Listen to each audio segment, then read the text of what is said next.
Bilxistin ji bo Duran Kalkan, beşê duyê, hûn li başûr çi dikin? Duran Kalkan ji televizyonên PKK, Medya Nûçera, di 15 Şiriya Paşîn 2020 axivî û hebûna PKK li Başûrê Kurdistanê têkiliyên li gel PKK nirxand. Daxuyaniyên Kalkan rastiyê destnîşan nakin û li gel siyaseta reel dîrokî ne guncavîne. Em baş dibînin ku axaftina Duran Kalkan bi tenê înkara heqîqetê û dîrokê ye. Ji bo vê jî em dixwazin çend xalan bînin bila Duran Kalkan. Bizava PKK tiştê ku em dibêjin bikin, lê tiştê em dikin hûn nekin. PKK di gotinê de her dem, her tiştê îdeal dibêje û li vî warî de bi sporekî mezin e. PKK di asta peyvê de mijarên wekî demokrasiyê, mafên mirovan û netewatiyê pir baş îfade dike. Lê di navbera pêkanîna pratik û axaftinê de dûrahiyekî pir kûr heye. Çîroka mela ya ku ji civatê re dibêje, ya ku ez dibêjim bike, ya ku ez dikim hûn nekin. Di her warî de PKK jî vê rastiya mela dibêje.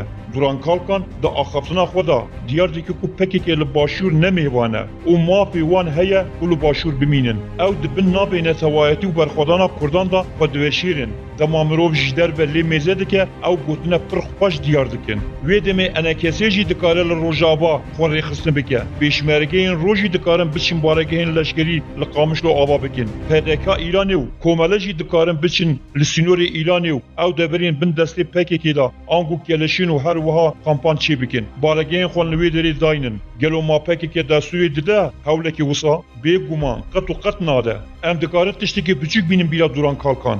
û ji wan 10 salên dawiyê de çend mînakan jî li ser bidin. PKK li Rojava ji bo wan partiyên derveyî xwe faşîzmekî wekî Tirka meşandine. Hêja ku li Rojava desthilatdariya PKK nebû jî pêşî êrişî partiyên din ên Kurdan kir û Rojava ji bo xwe hilbijart. Zextek mezin li rêveberê PDKSê hate kirin. Endamê Melse Behzat Tursun ji hêla saziya îstixbarata PKK ve hate kuştin. Hêna jî cihê cinazê wî naêzanîn.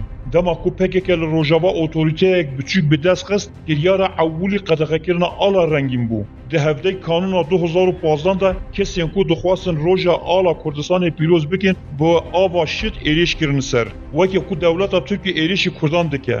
Di duy kanûna 2016 de li bajêrê Amûdê êrişekî nivîsîngeha PDKSê kir û ala Kurdistanê şewitand û rêberên wê partiyê bincav kirin. Di 15 tîrmeha 2016 de li Efrînê merasima cenazeyê hunermend Bavê Selah êrişî wan kesên ku ala Kurdistanê rakirî kirin û nehiştin ku peyama PDKSê were xwandin. PKK mîna dewleta Tirk êrîş kire ser girseyê. PKK pêşmergeyên rojiyên ku zarokên wî warîne wekî dijmin îlan dike. PKK qebûl nake ku pêşmergeyên roj vegirin Rojava. Heman dem ji bo sabotekirina gotûbêjên yekîtiyê li Rojava tişta ji destê PKK tê dike. PKK dibêje Rojava milkê min ê tomarkirî ye. Yekem Partiya Siyasiya Kurdî li Rojava PDKSê ku di sala 1957 hatiye damezrandin nahêlin ku li Rojava be. Di heman demê de PKK ji danostandinên yekîtiya di navbera partiyên siyasiyên Rojava de ku dibin çavdêriya Amerîka de dimeşînin pir nerihet e.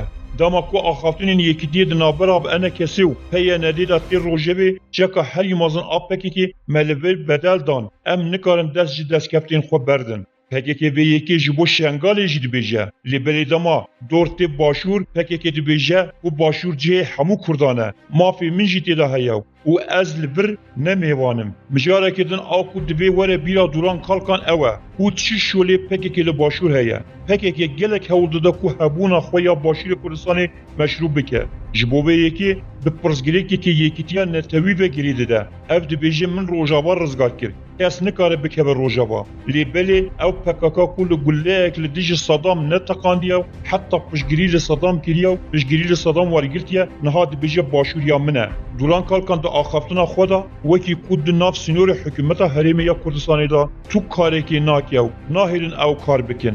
Lê rastî ne wisa ye. Li başûr hema bi qasî tiliyên her du destan rêxistinên PKK hene. Mînakê em dikarin wan jî bînin bîra Duran Kalkan. Partiyekê ser bi PKK ve li başûr tebrî hicbiratinan dibe. PKK di sala 2002 de partiyekê bi navê Peçetekê ava kir û tebahî rêveberiya partiyê ji kadroyên xwe teşkîl dikir. Wekî diyar xerîb yek ku par jiyana xwe ji dest dabû û kadroya jin ku bi kot navê rojger hevserokên wê partiyê bûn. Partiya PKK ango Peçeteka başdarî hilbijartinên giştî yên di sala 2005 û 2009 û 2013 dan bû. Heman dem ew beşdarî hilbijartinên herêmî jî dibin. لی او تو هلبجارتنا دا سرفراز نبون. پکه که لگوری بریارا خو پارتیه گیدن سیاسی بنابه تبگیر را آزادی آوا کر.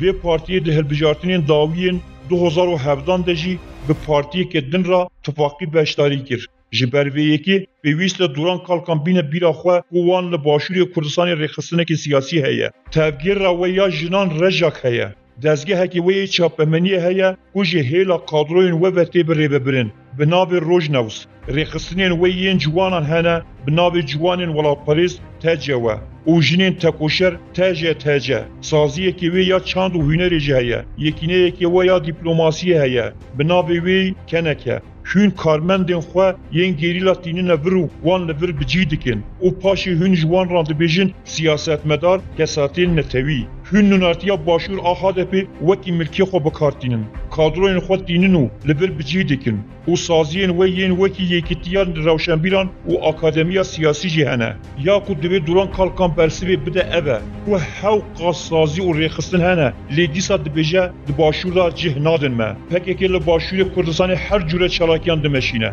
پکیکی لحریمین چیای آسایشین خو آوا کرنه دوران بیمروف دکه باجی برهف دکه ریان کنترول دکه آنگو پکیکی جخوال لباشور کردستان هیه دوست پکیکی استراتژیک ایران دناوا سینورین خدا ناهل او خابل بینه لی پکیکی جبو باشور هلو باشه تشتی جسی ویتی دکه و همان دم لباشور دکه به هلبجارتن آجی گوتنا پکیکی یا دخوازن مج باشور بابجین مخلاص بکن تنه دره و کو پروپاگاندایه که کیشه باشور کردستانی دا توانا سرکه پکیکیه جبر کو پکیکیه هیچ تاجی حکومت حریما کردستانی ناس نکریه چیجی دستی وی دکه و او دستکفتن کردان او کو جهیلا سیستما سیاسی نابنتوی و هاتی پجیراندن به زوکیم بکه حولین خوین دجمناتی وکی کاره که آسایی نشان داده آخافتنا دوران کالکان برواجی کرنا دیروکی رد کرنا ویه بیوسته که او دیروکی که پر دریج بینه بیرا خواه به گمان هر تشتی دم خواه هیه